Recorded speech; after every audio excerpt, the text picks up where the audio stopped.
upang muling pasalamatan at purihin ang ating Panginoon sa umagang ito. Hallelujah! Praise God, hallelujah, hallelujah. Salamat, O Diyos, sa panimagong umaga na muli, O God. Narito kami sa iyong harapan upang muling makapagbigay ng mapuring pagsamba at maitaas ang iyong ngalan. Hallelujah, hallelujah. Asamin po natin sa umagang ito na tayo siya sa atin ng Panginoon. Salamat, Panginoon, kilala mo ako. Ang lahat ng bagay ay hiningin sa'yo. Salamat, O Diyos, sa iyong pagtutuwid. Panginoon, tinutuwid mo ako. Ikaw lang ang may alam ang aking patutunguhan. Salamat sa'yo, Panginoon. Salamat, Panginoon, kilala mo ako. Ang lahat ng bagay ay hiningin sa'yo. Salamat, Panginoon, tinutuwid mo ako. Ikaw lang ang may alam ng aking patutunguhan. Salamat sa'yo, Panginoon. Hallelujah, hallelujah. Walang lingid po sa atin, O Panginoon. Hallelujah. Hallelujah. At akin po tinatawagan ng ating devotion encourager sa umagang ito. Let's all say, God bless Brother Ryan Roncales.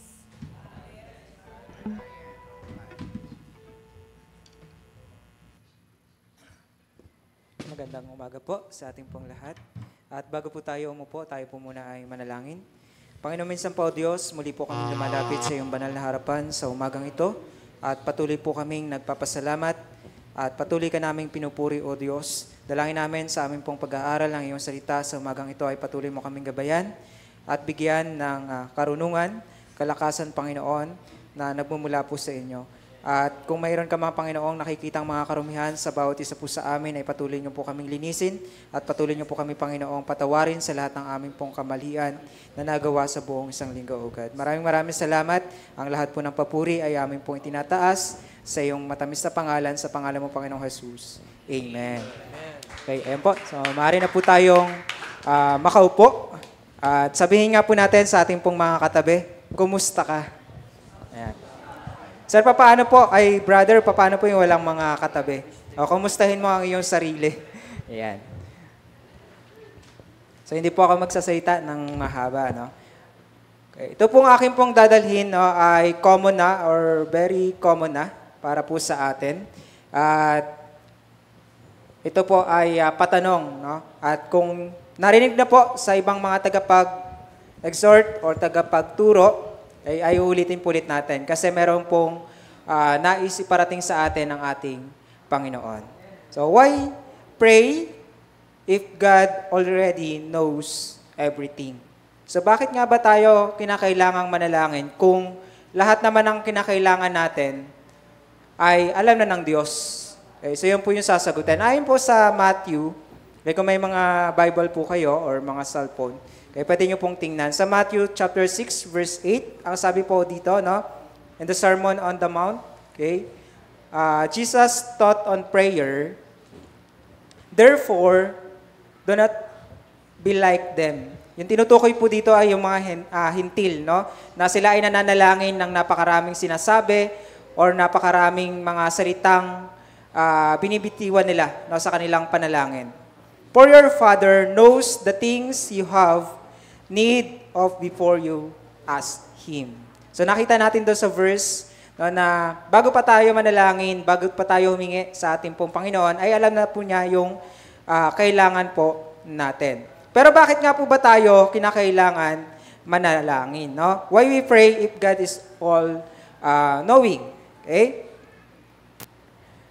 Minsan naisip tayo, di ba, ang ating reason o yung thinking natin, ito yung wrong thinking and wrong believing. No? Minsan, ang isang tao, ay hindi na ako mananalangin kasi alam naman ng Diyos ang aking kahilingan. Ay hindi na ako mananalangin kasi alam na naman ng Diyos ang aking gusto o yung mga needs ko na kinakailangan. So yan po ay maling pananaw. Kaya nagkakos yan na hindi tayo makapag-pray kasi lagi iniisip na God knows all my needs. Okay? So lahat naman ng kailangan natin ay alam na ng ating Panginoon. Okay, people say, no? So tingnan natin po, no? Look, my Father know. God knows all my needs before I ask Him. So why we pray? Bakit kinakailangan pa nating manalangin? At sabi pa po sa Matthew 6, chapter 9, in this manner, therefore, pray our Father in heaven, hallowed be your name. Hindi niya sinabi na huwag tayong manalangin. Kaya hindi niya sinabi na huwag tayong humingi o huwag tayong mag-ask ng kailangan natin sa Kanya.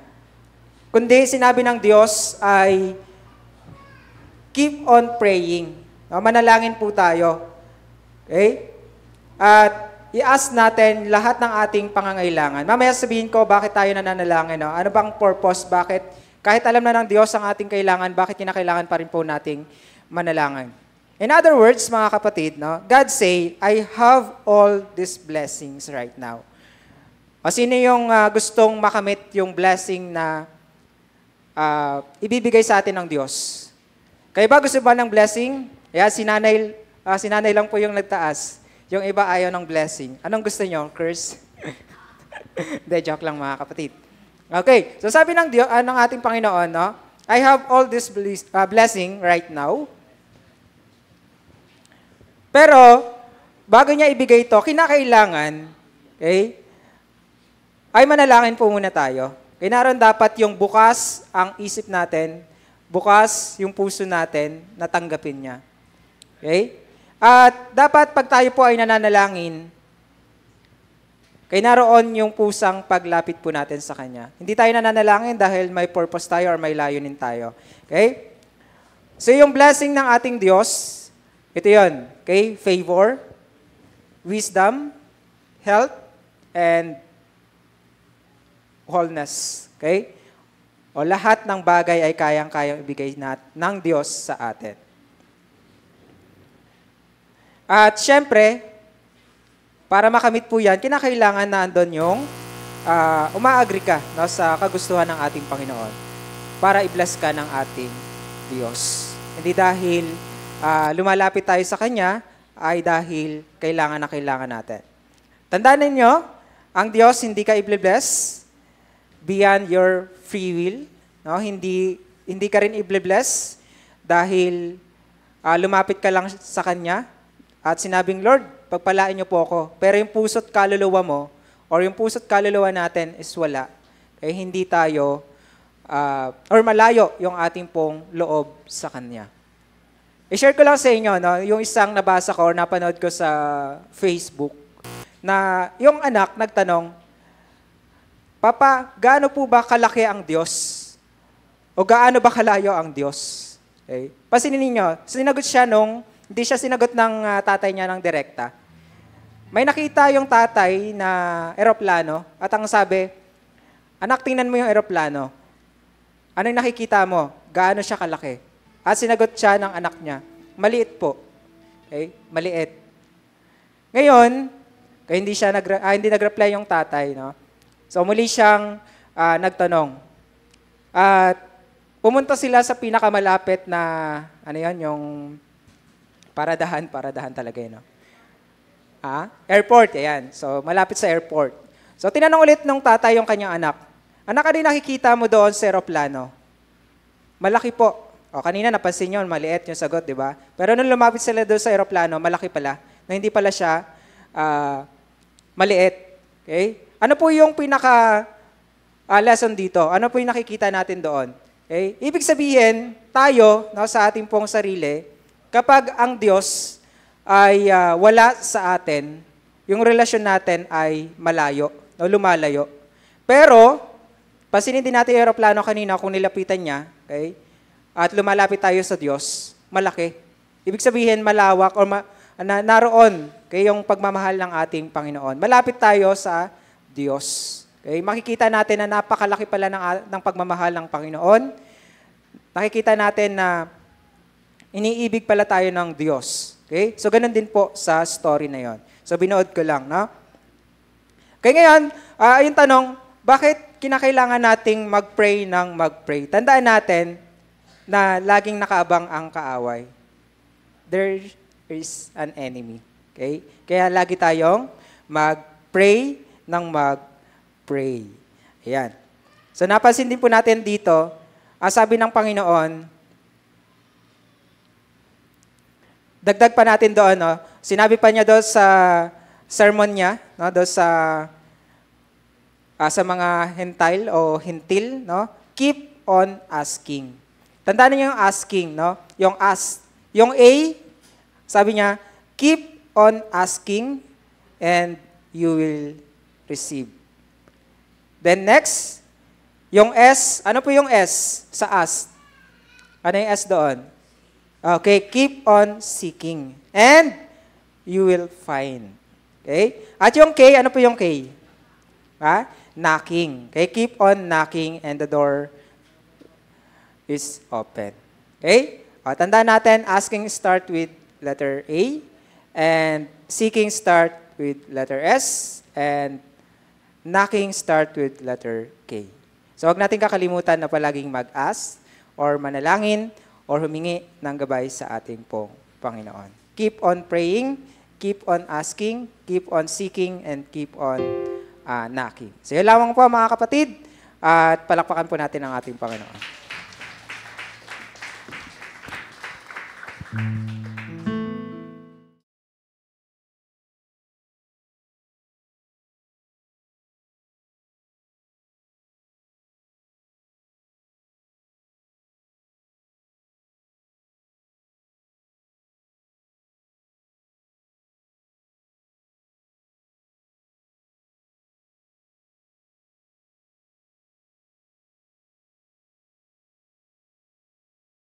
Taas, luwalhatiin ang ating nag-iisang Diyos, ang hindi nagbabagong Diyos. Hallelujah. Alayan po natin siya ng ating club opening mga kapatid sa umagang ito. Come on, church. Come on, hallelujah. Palakpak na nagmumula sa ating mga puso. Hallelujah.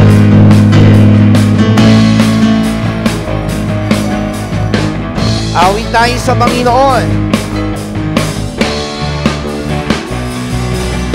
May kagalakan, may kasiyahan sa presensya ng Diyos. May kapayapaan, may kalakasan kay Jesus na matatagpuan. Kaya dali na sumabay, natutugin ang pagsamba at mag-umpisa magpuri sa Kanya. May kagalakan, may kasiyahan sa presensya ng Diyos. May kapayapaan, may kalakasan na matatagpuan. Kaya dali na sumabay, natutugin ang pagsamba at mag-umpisang magpuri sa Kanya. Damit mo Kanyang presensya. Amen. Damit mo at narito siya. Damit mo Amen. Ang kanyang presensya. Damit mo at narito siya. May kagalakan, may kasiyahan sa presensya ng Panginoon. May kapayapaan, may kalakasan. Amen. Kay Jesus lang, natutugin ang pagsamba at mag-umpisa isang papuri sa Kanya. Damin mo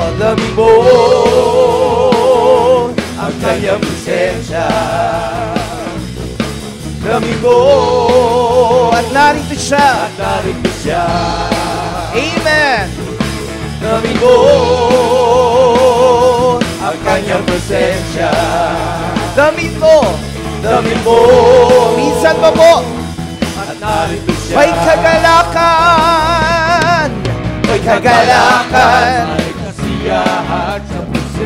Amen. Siya ng Diyos. May kapayapaan. Nakasahan kay Jesus na matatagpuan. Kaya dali na mabay. Amen. Tuloy na pagsamba at mag-umpisang magpuri sa Kanya.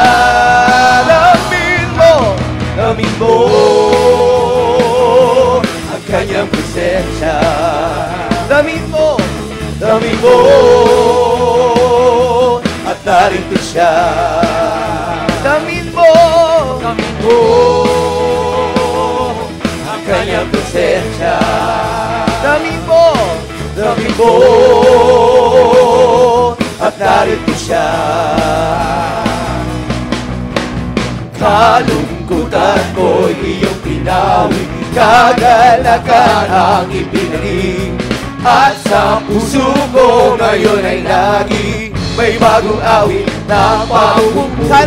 Kalungkutan ko'y iyong pinawi, kagalakan ang ipinaling. Amen. At sa puso ko ngayon ay lagi may bagong awit na pagpupuri sa'yo. Pasasalamat. Alay ko sa'yo. Amen. Walang katulad ang kabutihan mo. Bigyang kulay. Ako'y magpupunyi pagkat kalungkutan ko'y iyong tinawid. Kagalakan ang ipinaling. At sa puso ko ngayon ay laging may bagong awit na pagpupuri sa'yo. Kalungkutan ko'y iyong tinawid. Kagalakan ang ipinaling. Purihin ka, Panginoon. At sa puso ko ngayon ay laging may bagong awit na pagpupuri sa'yo. Masasalamat. Aray ko sa'yo. Hallelujah.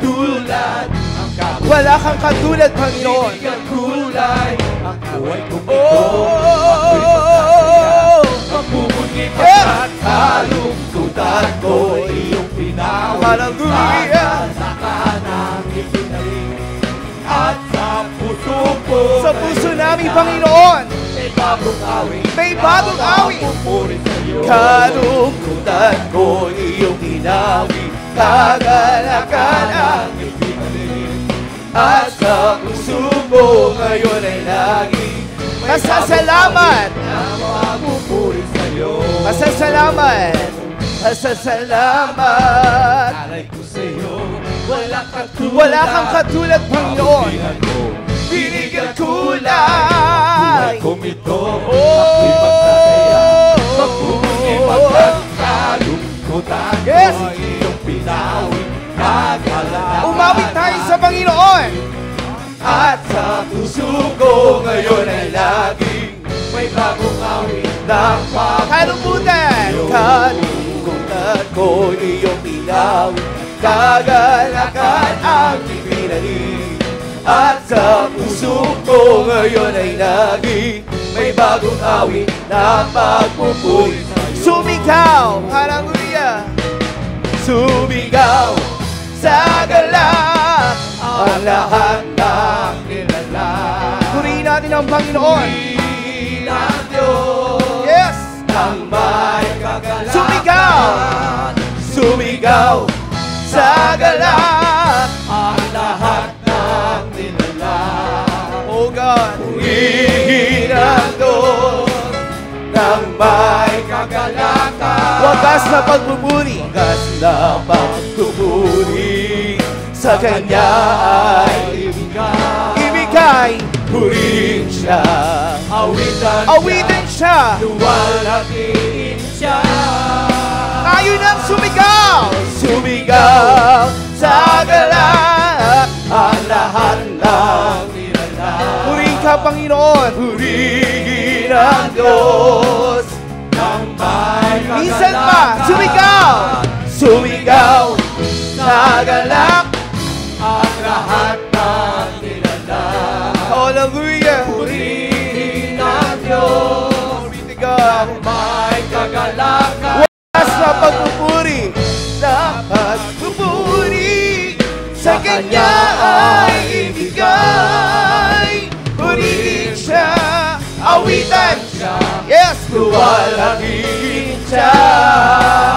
Sumigaw, sumigaw sa galak ang lahat ng nilalang. Purihin ka, O God. Purihin ang Diyos ng may sumigaw, sumigaw sa galak, yes, ang lahat ng nilalang. Hallelujah. Purihin ang Diyos, wagas na pagpupuri, kagalakan, pagkat wagas na pagpupuri sa Kanya ibigay. Oh, purihin siya, awitan siya, awitan, luwalhatiin siya. Sumigaw, sumigaw sa galak ang lahat ng nilalang. Oh God, purihin ka, Panginoon. Purihin ang Diyos ng may kagalakan. Sumigaw, sumigaw sa galak ang lahat ng nilalang. Oh, purihin ang Diyos. For the last time, wagas na pagpupuri, at wagas na pagpupuri sa Kanya ibigay. Oh, purihin siya, awitan siya, luwalhatiin siya. Sumigaw, sumigaw sa galak ang lahat ng nilalang. Purihin ang Diyos ng may kagalakan. Sumigaw, sumigaw sa galak ang lahat ng nilalang. Purihin ang Diyos ng may kagalakan.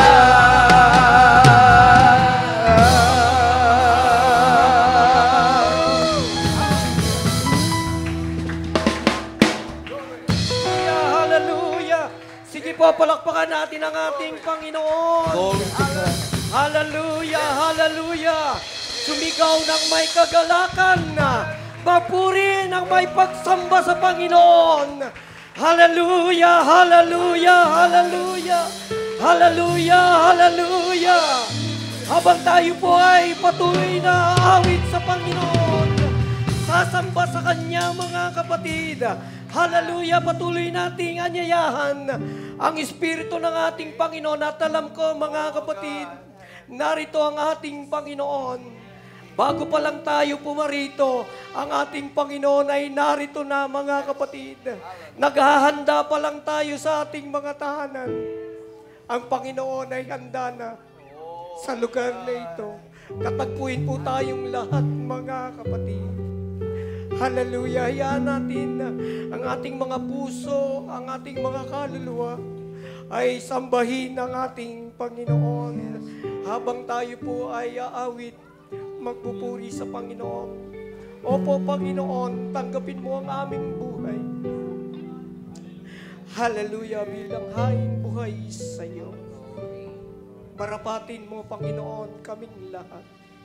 Hallelujah.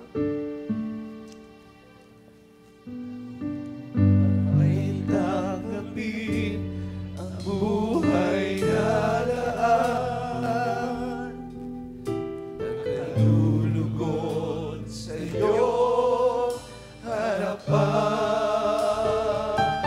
Ang bawat paghinga at pagbintig ng puso, mag-aalay sa iyo ng pagsamba.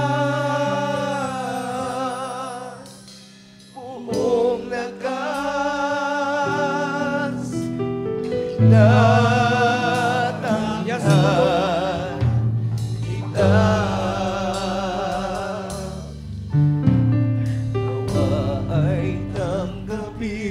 Opo, Panginoon. Dalangin namin. Panalangin namin, Panginoon. Habang kami umawit sa iyo, Diyos, narito ang aming mga buhay. Iniaalay namin sa iyo, Panginoon. Aming pong inahatid. Hallelujah! Aming pong dinadala ang aming pong mga sarili sa iyong altar, Panginoon. Hallelujah! Buong lakas itatanghal kita. Buong lakas itatanghal kita.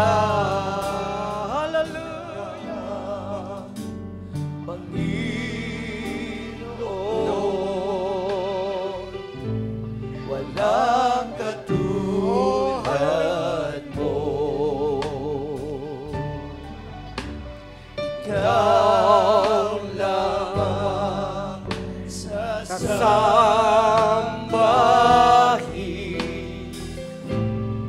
Yan lamang ang nais ko. Sandigan ko at aking katwiran.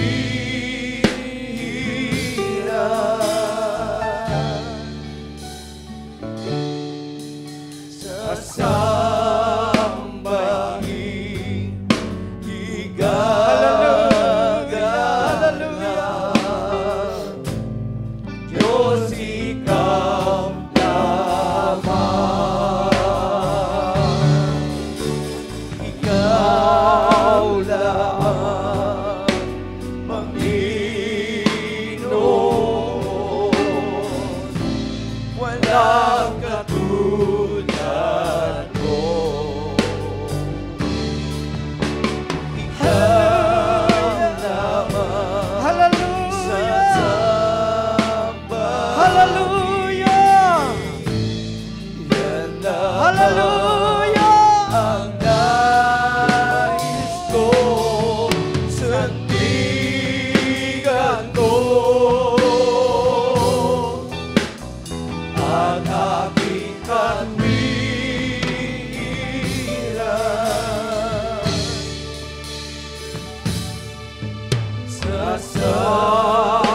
Sasambahin higagalang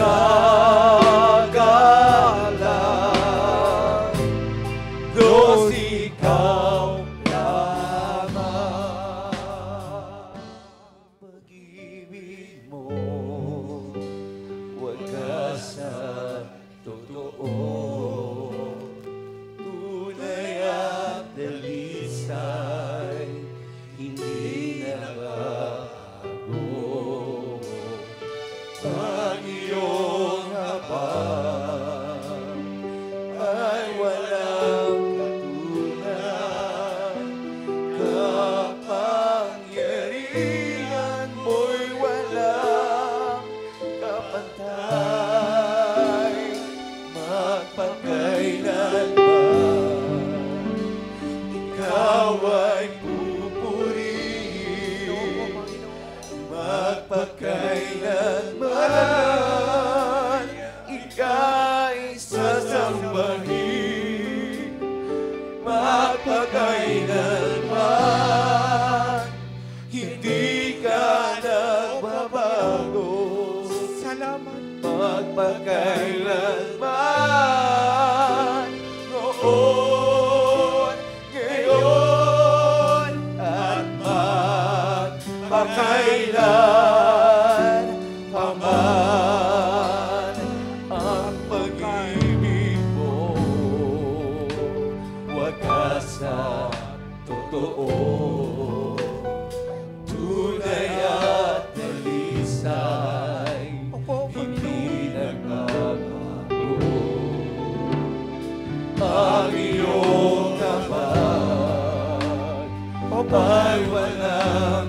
Hallelujah. Kapangyarihan mo'y walang kapantay, magpakailanman ikaw ay pupuri, magpakailanman ika'y sasambahin, magpakailanman hindi ka nagbabago, magpakailanman noon, ngayon at magpakailan paman, magpakailanman ikaw ay pupuri. Hallelujah. Magpakailanman Opo, Panginoon. ika'y sasambahin, magpakailanman hindi ka nagbabago, magpakailanman noon, ngayon at magpakailan sinasamba. Hallelujah. Pagkat karapat Opo, Panginoon. dapat ka, iniibig kita, sinasamba kita, pagkat karapat dapat ka, iniibig kita, sinasamba kita, pagkat karapat dapat ka, ika'y dakila, dakila sa aming pagsamba. Handa na po ba tayong makinig? Handa na ba yung ating puso, ang ating isipan, ang ating pong kaluluwa sa pakikinig sa ating in-house preacher? So ang ating in-house preacher, hindi na rin po iba sa atin sapagkat for how many years na ba natin ginagawa yung in-house preacher? May 5 years na ba? 4 years. 2019 tayo nag-start, no? So, kilala nyo na rin sila, no? So, God bless you. Sabihin po natin, God bless. Brother Jonathan Bilarde. Praise God. So let's bow our heads. Panginoon, minsan pa, dinudulog namin sa iyo ang iyong lingkod na si Brother Jonathan Bilarde. Tunay o Diyos na ikaw ang nakatatalos at nakababatid ng puso at kaisipan ng bawat mananampalatayang narito sa loob ng iyong bahay-sambahan.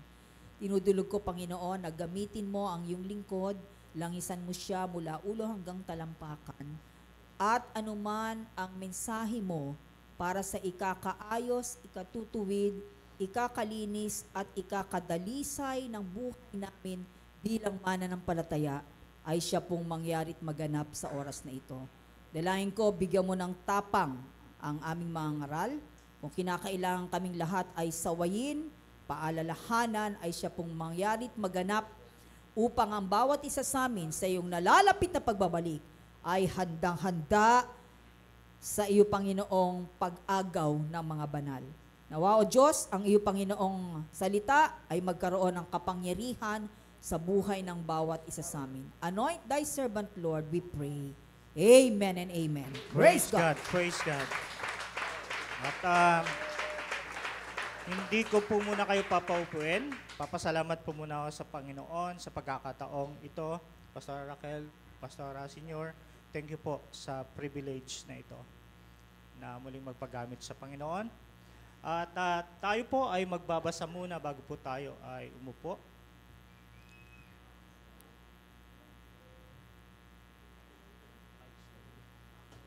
Ayan, so kung may Biblia po tayo at kung wala man, basahin na lang po yung nasa slides. Ang sabi po sa 2 Kings, ito po ang ating teksto. chapter 4, verse 1 to 7. At sa translation po ng Magandang Balita, Biblia, MBB. Okay, so ito yung pinili ko para mas maliwanag at mababaw po na pagkakasalin. Ang sabi po sa verse 1, minsan, ang asawa ng isa sa mga propeta ay lumapit kay Eliseo. Siya po ay si Propeta Eliseo. At sinabi niya, hindi po kaila sa inyo na ang asawa ko'y namuhay na may takot kay Yahweh hanggang sa mamatay. Ngayon po, ang dalawa kong anak na lalaki ay gustong gawing alipin ng isa sa mga pinagkakautangan namin. Sa verse 2,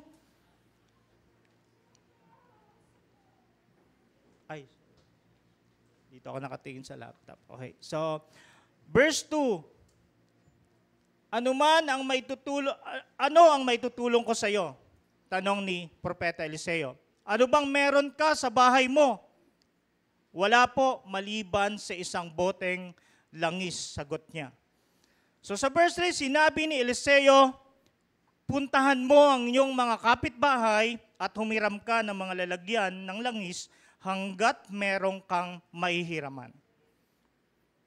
Then sa verse 4, pagkatapos magkulong kayong mag-iina sa inyong bahay at lahat ng lalagyang nahiram mo'y punuin mo ng langis na nasa bahay mo. Itabi mo ang mga napuno na. At sa verse 5, umuwi nga ang babae at pagdating sa bahay ay nagkulong silang mag-iina at isa-isang pinuno ng langis ang mga lalagyan habang ang mga ito'y dinadala sa kanya ng kanyang mga anak. Then sa verse 6,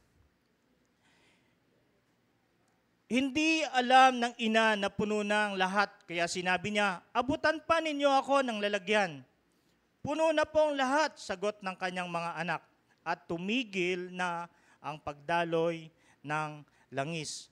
Sa verse 7, pumunta siya kay Eliseo, ang lingkod ng Diyos, at isinalaysay ang nangyari. Sinabi ni Eliseo sa babae, ipagbili mo ang langis at bayaran mo ang inyong mga utang. Ang matitira ay gamitin ninyong mag-iina. Praise God, malaya na po tayong makaupo. Ang ganda ng pangako natin, Panginoon, no? Ang ganda yung nangyari dito sa 2 Kings, no? Saan kayo nagandahan? Yung sa dulo? Yung magbabayad na siya? Okay, so ang topic po natin this morning is all about trust the process. So kailangan po natin magtiwala sa proseso. Ano po ba yung tinatawag na pagtitiwala sa proseso? It means surrendering control. Okay? Isinusuko mo yung control sa iba. Na sila na ang magkocontrol, hindi yung sarili mong kagustuhan. Okay? It means nagtatrust ka sa process. Okay? Pangalawa, have faith in the steps and actions. Ibig sabihin nun, nagtitiwala ko, nananampalataya ko na sa bawat hakbang at mga actions na meron sa prosesong yon ay para sa kabutihan ko. Okay? Now, sa panahon natin ngayon, karamihan sa mga tao ay nakatingin sa resulta. Tama po ba? Without thinking yung process. Okay? Nag-i-skip tayo kaagad. Ang gusto natin yung magandang resulta. Hindi nyo po ba alam yung proseso? At kung makademand tayo sa sarili, dapat ganito. Pero hindi po natin tinitignan yung proseso, kung paano na proseso. Kapag ganito po yung ugali natin, matik po, babagsak tayo. Matik, hindi man bumagsak tayo, nakasakit tayo ng kapwa. Okay? Ang gusto kasi natin, shortcut, tapos maganda result agad. Wala pong ganon. Okay? Hindi po, shortcut po. May proseso, kaya may proseso eh. Okay? Ang karamihan kasi, walang pakialam sa proseso, kaya nagiging dahilan ito para hindi magtagumpay. Okay? At kapag ang tao ay hindi naniniwala sa proseso, ito ang makikita mo sa kanya. Frustrated. Okay? Nakikita, hindi ka satisfied sa proseso eh. So frustrated ka. Okay, isa pa. Ano yan? Angry. Galit ka dahil hindi nasunod yung gusto mong proseso. Ang gusto mong proseso ay dapat, senior mo muna mauna.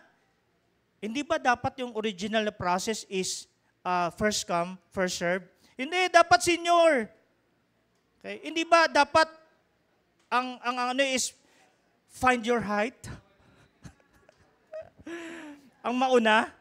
Okay, so kasi tayo mga Pilipino, no, likas sa Pilipino, magagaling tayo pagdating sa mga ganyan. Matatalino tayo sa mga ganyan. Aminin natin, hindi, gusto natin. Ay, bakit ganyan? Lahat, alam nyo po, sa mga naobserbaran ko, lahat ng proseso may reklamo. Lahat po ng proseso sa mundo natin, sa Pilipinas, may reklamo. Dito lang po sa Pilipinas yun. Wala kang makitang tama sa kanila. Hindi nila makita na tama at mabuti yung prosesong nandyan na proseso na dapat sundin. Okay? So yan. Hanggang sa umabot sa tinatawag na sakit. Alam niyo po ba yung merong ganyan na hindi nagtitiwala sa proseso, may sakit palang katumbas yan? O, tingnan natin, ano yung sakit na yan? Ito yung victim mentality. Okay? Ano yung tinatawag na victim mentality? Ano ba yung core nito? Ano yung meron dyan sa loob niyan? Bad things just happen to me no matter what I do. Mga masasamay nangyayari sa akin kahit anong gawin ko. Victim mentality. Number 2, bad things are others people's fault, not mine. Hindi ko kasalanan, kasalanan niya. Nila. Okay, so nagtuturo ka, hindi mo kasalanan, kasalanan nila. Victim mentality. Isa pa, I can change what happened so there's no point in trying. Hindi ko na mababago yung nangyayaring masama sa akin So, hindi ko na kailangang ulitin pa. Ganun pa rin ang magiging resulta. Tingnan mo, negative ka kagad. Nawala kagad yung proseso na sana try and try hanggang sa mag-succeed. Pero hindi Hindi ka magtatry Kasi nangyari na, masama ang nangyayari sa'yo pag nagtatry ka. Okay, so yon, victim mentality pala ang tawag doon. Karaniwan sa Pilipino na, diretso na tayo, wag na sa ibang bansa, dito na po sa atin. Ganyan po yung ating pag-uugali. At para sa karamihan, medyo mahirap magtiwala sa proseso. Pakiramdam nila na hindi magagawa ng prosesong yon yung layunin niya. Okay, at dahil, lalo na yung pag nakita niya, ang tagal dumating ng output. Ang tagal niya makita yung resulta. Kaya, eto na, dito na nagsisimula para mag-isip ng masama ang tao. Dito na magsisimula na magdududa ka na sa proseso. At dito na rin magsisimula para sumuko tayo sa layunin natin. Nakalimutan natin yung tinatawag na magkaroon ng pasensya sa proseso. Number 1, pasensya. Okay? Nakalimutan natin mag-focus doon sa hakbang na nangyayari doon sa proseso. Okay? So nakalimutan natin yung bawat maliliit na tagumpay na naproproseso doon. Okay? Habang ang process ay nangyayari, nakikita dapat natin na unti-unti. Kaso hindi May negative ka na kagad na naiisip. Inuunahan mo na. Kaya bagsak lagi. Hindi tayo nagtatagumpay. So mga kapatid, we need to trust the process. Kapag nag-trust ka sa process, you are trusting the Lord. Okay? Nagtitiwala ka sa Panginoon. Kapag nagtiwala ka sa proseso, nagtitiwala ka sa Panginoon. Why? Ang process ay ginawa para maging matuwid ka. Ang process ay ginawa para makita kang matatag. Dito po sa process na to, nakikita kung gaano nakataas ang pananampalataya mo. Dito rin nakikita sa process na to kung ikaw ba ay totoong Kristiyano. Dito rin nakikita sa process na to yung pag-uugali natin kung nababago ba. Kailangan natin magtiwala sa proseso. Okay? And there are 7 reasons why we need to trust the process. 7 dahilan bakit kailangan mo magtiwala sa proseso. Una, isang dahilan ay para tumaas ang iyong self-assurance or it means yung confident mo. Yung confidence mo. Confident. Now, when you trust the process and put consistent effort into your work every day with full dedication, as a consequence, ito na ang makikita sa'yo. Confident ka. Okay? So dito makikita kung gaano ka, once na may task, ginagawa mo ito ng may dedication, okay? Dahil sa nagtitiwala ka sa proseso, ito yung task mo, so ginagawa ko, so nagkakaroon ako ng confidence sa sarili ko. Kaya na itong bagay na to na ginagawa ko ay para sa kabutihan ko at ito ang kalooban ng Diyos, kaya kailangan kong gawin. At dito, kapag ginawa mo, best effort mo, nakikita na rito na lahat ng ginagawa mo, yung output niyan ay kapakipakinabang. Spending time doon sa task na binigay sa'yo ay magiging productive yan. Okay? Kapag meron kang confident. Okay? Pangalawa, another reason is it helps you become flexible. Okay? Sa lahat na nagtitiwala sa proseso, okay, na ipinagkaloob sa iyo ng Panginoon, instead of worrying or hating sa mga changes, sa mga pagbabago, we should learn how to embrace it. Kailangan mong matutunang mahalin ito. Okay? At mangyayari ito kapag ikaw ay nagtitiwala sa proseso. Okay? Maa-adapt mo hanggang sa pagtanda mo, hanggang sa next future, sa future mo. Okay? Flexible ka, hindi mairitahin ka. Pag may nakitang pagbabago, irita ka, reklamo ka agad. Pero dapat naging flexible tayo. Pag flexible tayo, wala kang reklamo. Sunod ka. Kahit anong proseso, kaya mong mag-adjust. Adaptable tayo. So, yun. Okay? Palatandaan na tayo ay sumusunod sa proseso. Number 3, another reasons ay you fall in love with it. When you have trusted the process, then you definitely enjoy your day-to-day process. Kapag nagtiwala ka sa process, at dyan mo makikita kung talagang totoong nagtitiwala ka sa process. Kasi dito, kapag meron kang, example na natin yung trabaho. Pag may binigay sa yung trabaho, pinagkatiwala sa iyo ng Panginoon, tandaan po natin mga tatay, mga kapatid, mga youth, no, ang trabaho ay nanggagaling sa Panginoon. Okay, so hindi natin pinipilit sarili natin sa trabahong ayaw sa atin dahil may nakalaan lagi para sa iyo. Okay? Now, kapag may binigay sa iyo ang Diyos, pagsikapan mo at ibigin mo yung trabahong pinagkatiwala sa iyo, mababa man ang antas ng trabahong ito o mataas man. Iniibig yan. Okay? Minamahal yan. Kasi yun ang pinagkatiwala sa iyo ng Panginoon. Kung ano man ang hirap na mararanasan mo, mabigat, Lord, mabigat naman itong trabaho mo. Nakapagtapos ka ba? Pero hindi po yun tinatanong ng Panginoon kung nakapagtapos ka ba. Kahit mahirap ka lang o kahit mahirap, kahit pinakamababang antas ng trabaho yan, sige lang. Okay? Ito yung pinagkatiwala sa akin ng Panginoon eh. Gagawin ko to. Na may pagmamahal sa trabaho. Well, kahit mahirap, sige lang, okay lang. Ipinagkatiwala sa akin ng Panginoon. Now, may testimony is, ako po ay isang lakis po sa mahirap na angkan. No? So, mahirap po, no? Malalim eh. No? Mahirap din po ang pinanggalingan ko. Okay? Nagsimula po ako bago po mag-aral ng kolehiyo. Nagsimula po ako sa bilang factory worker. At nag-i-enjoy po ako dahil pinagkatiwala sa akin. Nagpapasalamat ako dahil natanggap ako. Ang dami kong in-applyan. Yung factory lang pala ang tatanggap sa akin. Nag-apply ako sa sa mga store, department store. Usually, SM, mga ganyan, Robinson. Minsan kasi tinatanong, anong religion mo?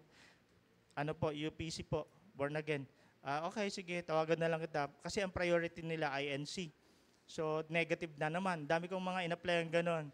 So by religion talaga ang labanan, no? Discrimination. Plus yung height pa. Gusto nila matatangkad. Dati kasi mas tatangkad talaga hinahanap eh. Mga 6-footer. Okay, so yun. Sa madaling salita, natanggap po ako sa factory. Biro mo, nakakailang araw pa lang ako, may mga nambubuli agad doon. Ang sabi sa akin, bakit ang tanga-tanga mo? Sorry for that word, no? Ang tanga-tanga mo, dapat dito ka. O sige, dito po ako. Eh, wala po kasi nag-orient sa akin eh, natanggap ako. Binigyan lang ako ng uniform tsaka bota. Tapos magre-refill daw ako ng syrup ng nata de coco, dyan sa San Agustin. Hindi ka dyan, tinulak po ako, sakit doon, tinulak ako. Pero sige lang, okay lang, I love my work. Binigay sa akin ng Panginoon, sige lang. Kahit anong panlalait binigay sa akin, no? Kasi pagbaguhan ka, mararanasan nyo po yan, mga kapatid. Okay? Lalo na kapag hindi Kristiyano, nandun ka sa lugar ng ititest ka dyan. Okay? Now, tinulak-tulak ako, tapos, kulang na lang sa bunutan ako. Kasi ma'am, bigyan niyo po ako ng instruction, gagawin ko yan na maayos. Kasi wala po instruction, kaya kahit saan po akong table, pumupunta. Pero kung binigyan mo po ako ng instruction, dito ako. O sige, mula ngayon, doon ka, magano ng basura doon, magligpit ka, yun. Sige, nag-enjoy po ako doon, sige. So after 2 weeks, habang nag-aano ako ng basura doon, nagkukuting-ting, pinaghihiwalay ko. Kasi ayaw ako doon sa table, kasi nga, tatanga-tanga daw ako. Pero after 2 weeks, nakita mo ang nakikita ng Diyos yung ginagawa natin. If you love your work, nakikita ng Diyos. Pinatawag ako sa opisina, akala ko irereklamo ako. Bakit nandiyan ka sa basa? Hindi po. Ang sabi po doon, Jonathan, kukunin namin ikaw as quality controller. Yun na. So, yun. Itinaas ako ng Panginoon. So, nakita ng Panginoon na hindi ka laging nasa puntot eh, no? Kaya so, pinakita ng Panginoon kung gaano siya kabuti. Dinalait ako din ngayon, mas mataas na ako sa kanila, dumadaan ako. Pero hindi ako gumante. Okay? Masama yung gumante. Dumaan ako sa table nila, yung mga bisor doon, dumaan. Ay, bakit po ganyan? Dapat po hiwalay yung ganito, natadik ko sa kaong. Kasi may color po yung kaong eh. Tapos yung natadik ko plain white dyan, mahihahalo po yung kulay. O, so nakaganti ako. Pero in a right way. Pero tama din naman, kailangan kong sitahin. So, yun mga kapatid. Ang gusto ko lang i-point is, hindi tayo dapat sumuko sa proseso. Hindi natin dapat malitin ang sarili natin. Ang kailangan lang talaga dyan is you must love your work. Kasi ang Panginoon nakakakita sa work mo. Nakakakita sa estado ng buhay mo. Pag nag-i-enjoy ka dyan, lalo mag-i-enjoy ang Panginoon, mapagkakatiwalaan ka dyan sa maliit na bagay, dito ka sa isa. Itataas kita. You see? So, ang ganda ng pagbabago ng ginawa ng Panginoon. Hanggang sa pinaisip sa akin ng Panginoon, mag-aaral ka kaya ng kolehiyo habang nagtatrabaho? Sabi ko, patay. Nagtry ako magkausapin yung Chinese na presidente. Thank God, pinayagan ako. Pinanalangin, pinagpipray po namin yon, so pinayagan po ako hanggang sa kahit tanghali nagtatrabaho ako. So nag-aaral ako sa ST hanggang sa nakagraduate po. So doon ko nakita yung proseso talaga. Nagsisimula sa mababa, pataas ng pataas. At basta yung pagsusumikap mo sa trabaho, susuklian mo ng pag-ibig sa trabaho. Ang Panginoon ang nakahanda hanggang sa nakapagturo po sa kolehiyo. At hanggang sa nailipat naman ako sa kasi medyo maganda dito na pagod na ako sa kolehiyo. Dito naman ako sa isa na pinagkatiwala sa akin ng Panginoon. Actually, nagbubulong-bulong lang ako habang kumukuha ng sahod papuntang Caloocan South. Nagmumotor lang, sana dito ako sa Novaliches makapagtrabaho. So, narinig ng Panginoon yung bulong ko. So, yun.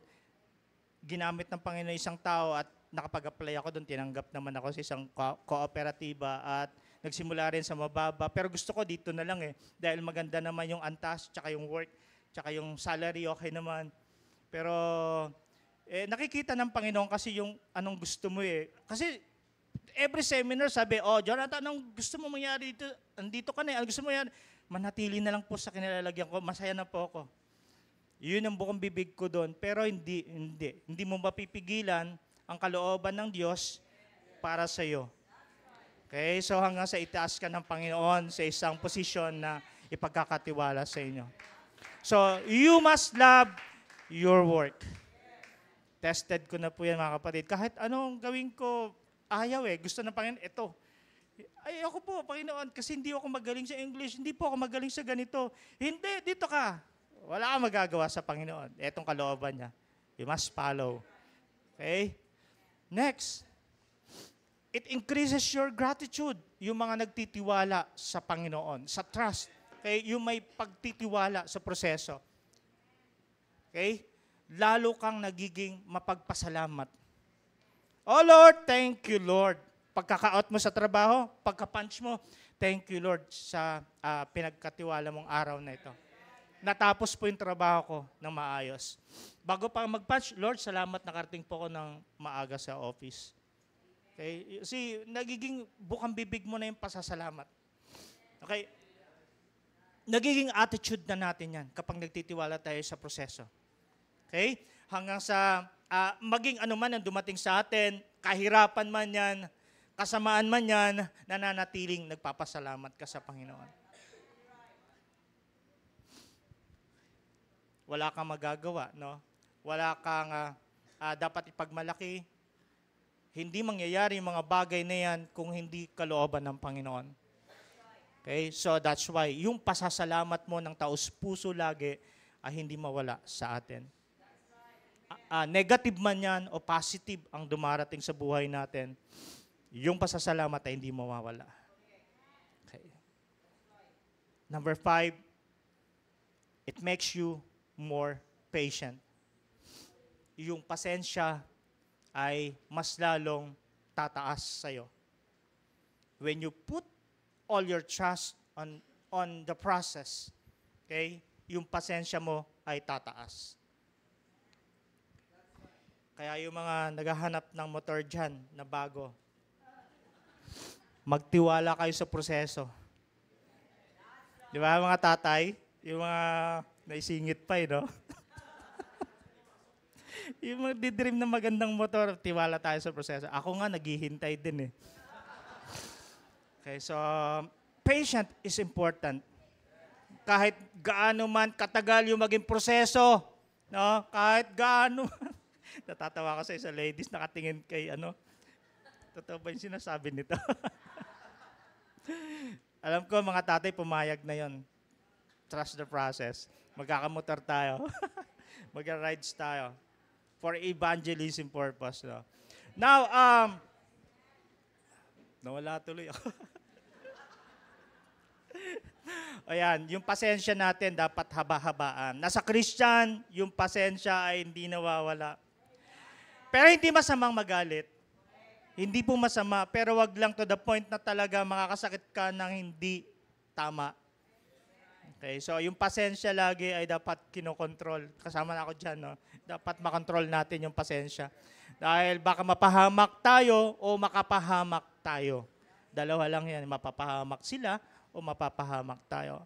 Pasensya. Pasensya na po. Okay. Number 6, it brings you more inner calm. Or in other words, peace, inner peace. Nagiging panatag ka. When you trust the process, you are putting your all effort in the things that are in your control. Okay? Nagkakaroon ka ng inner peace. Nagtiwala ka sa Panginoon, mga bagay na nangyayari sa akin ay kalooban ng Diyos. Kaya ang pagtitiwala ko sa Panginoon, siya ang nakakalam ng lahat. Okay? Hindi mawawala sa iyo yung pag-asa na may mabuting mangyayari sa isang prosesong yon. Hindi man instant o mahaba man na maging resulta, ang alam ko, may mabuting mangyayaring paparating. Yung isang personal na pinanalangin natin sa Panginoon, hindi man may bigay ng Panginoon agad-agad, pero may proseso, kailangan nating sundin. Maaring may bigay ng instant or maaring may katagalan. Last one is increase of faith.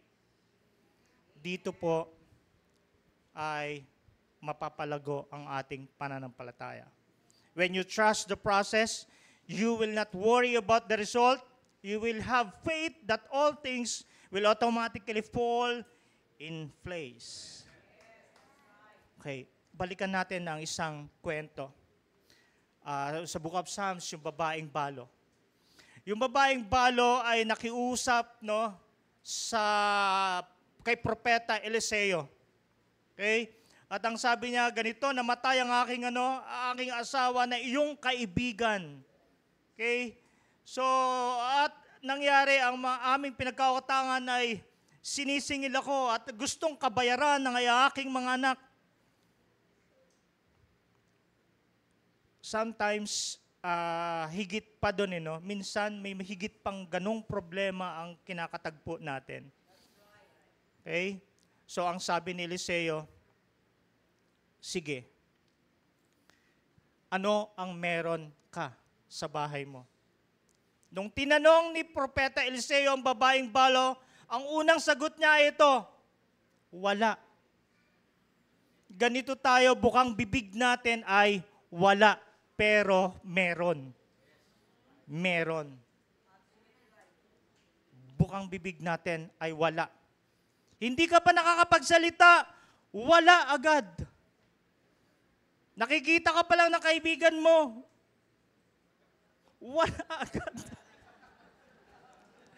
Bakit kayo wala? Ang tingin sa'yo.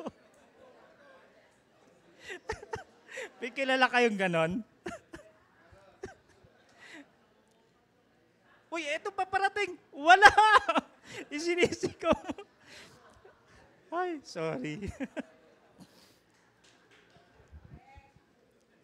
Wala agad. Ganyan yung ugali natin no? Wala pang paliwanag, wala agad. Kung sabihin ko sa'yo, wala akong utang, di ba? Wala! Nakaligtas ka ngayon. Okay, so ganito yon. Kakawala natin, lalong mawawala yung blessing Pero buti na lang, mabuti pa rin ang Panginoon. Pinakinggan pa yung next statement niya. Pinakinggan ni Propeta Eliseo yung next statement. Ano yung next statement niya? Meron po akong kakaunting langis na nasa bahay. Minsan, ang tinitingnan natin na meron tayo ay yung malalaki. May mga bagay na hindi natin pinapansin. Okay? Ano yung mga bagay na hindi natin pinapansin? May maliliit tayong bagay na hindi nakikita. Okay? So wag po tayong ganon. Binabaliwala natin yung maliliit. Binaliwala ng babae ang kakaunting langis na meron siya, hindi niya pinahalagahan ang meron siya. Wala agad. Huwag po nating baluain ang maliit, no? Kasi ang maliit na pagkakataong pinagkaloob sa iyo ng Panginoon ay hindi binabaliwala. Yung maliit na regalong ibinigay sa iyo ay hindi binabaliwala. Ang maliit na ikinikita mo sa trabaho mo ay hindi binabaliwala. Maaring maliit sa iyo yan, ngunit alam ng Diyos kung paano palakihin yan. Maliit sa ating paningin. Okay? Maliit man sa tingin natin, pero ang Panginoon ang nagmumultiply Hindi ikaw. Galing sa Panginoon ang pagpapala, hindi galing sa iyo. Ang sabi ng Biblia, kung meron kang pananampalatayang kasing laki ng maliit na buto ng mustasa, ay pwede mong utusan ang bundok na lumipat ka mula rito doon.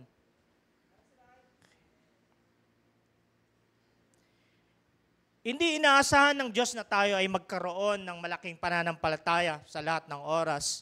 Pero mas maganda yung meron tayong ganong pananampalataya. Maganda kung meron tayong ganito, no? Pero ang Diyos ay mabait pa rin, mahabagin.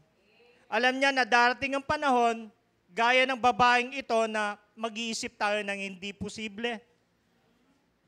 Subalit, hindi ka matitiis ng Panginoon. Hindi ka matitiis ng Panginoon sa situation na kung ano mang meron tayo ngayong hinaharap. Magtiwala lang tayo sa proseso. Ang sabi ng Propeta Eliseo sa babae, manghiram ka ng mga sisidlan, yung mga malalaki.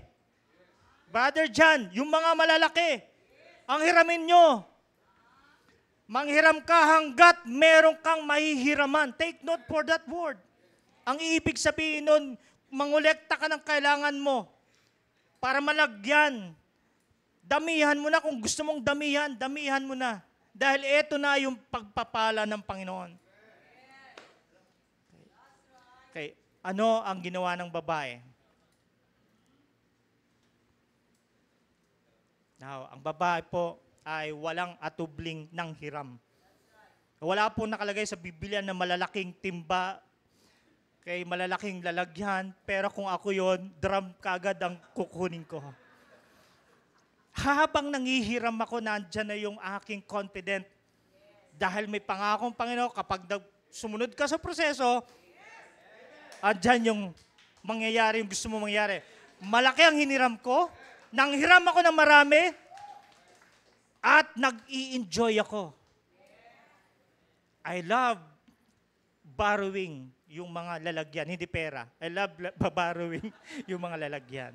Naramdaman ko na mas masarap pakiramdam manghiram. Nag-i-enjoy, nagiging excited ka na sa mangyayari. Okay? Now, sumunod sa madaling salita, sumunod ang babae at nanghiram ng mga lalagyang langis na walang laman. At ang sabi ni Propeta Eliseo, pumasok na kayo sa inyong bahay at magsara kayo. So sa madaling salita, yung mag-iina ay pumasok na sa tahanan nila. At isinara ang pinto. Dito na ang exciting part. Okay? Makikita mo kung gaano kakapangyarihan ang Panginoon mula sa maliit na langis na meron ang babaeng ito. Ibinuhos niya sa isang container na walang laman. At dito, dumaloy ang pagpapala ng Panginoon. Now, mga kapatid, kahit anumang problema yan na kinakaharap mo ngayon, once na nagsimula na ang blessing ng Panginoon, it will flow. It will flow. Okay. Ito'y dadaloy po sa lahat ng mga empty vessels, mga kapatid. Yung mga suliranin natin, kayang daluyan yan. Yung inangat mong kagalingan sa karamdaman, dadaluyan yan. Yung inahanap mong trabaho, dadaluyan yan. Yung pangarap mong bahay, dadaluyan yan. Yung hinanaing mo, yung kaligtasan ng kapatid mo, ng pamilya mo, dadaluyan yan. Lahat ng nais mo, yung gusto mong mangyari sa buhay, ay dadaluyan yan. According to the Bible, mga kapatid, kailangan lang magtiwala sa proseso. I feel the presence of the Lord.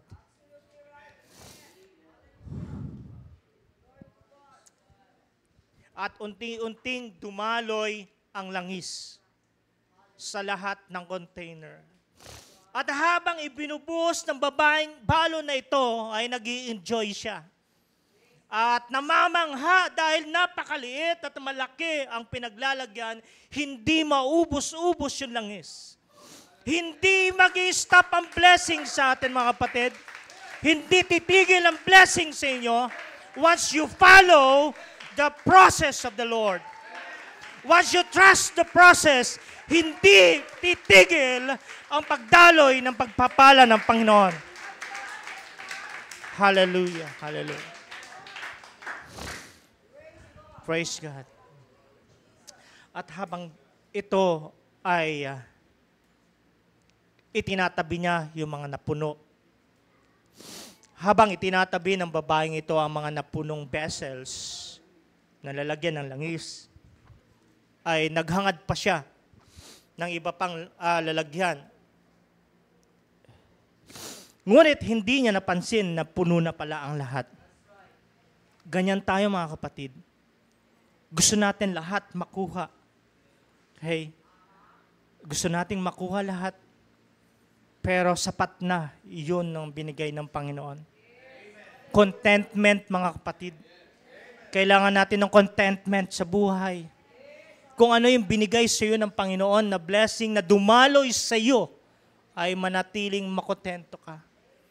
Dahil hindi naman natatapos yan. Dahil pag naubos yan, ay meron pang panibagong flow. Hallelujah. Praise God. Napansin ng babae na wala na siyang mapaglagyan. At dahil doon, huminto na ang pagpatak ng langis. Ang ibig sabihin nun, satisfied na ang babaeng yon. Satisfied na. Nandun na yung satisfaction sa buhay niya. Okay? At ang sabi ni Propeta Eliseo, sige, lahat ng mga naipon mong langis ay ibenta mo.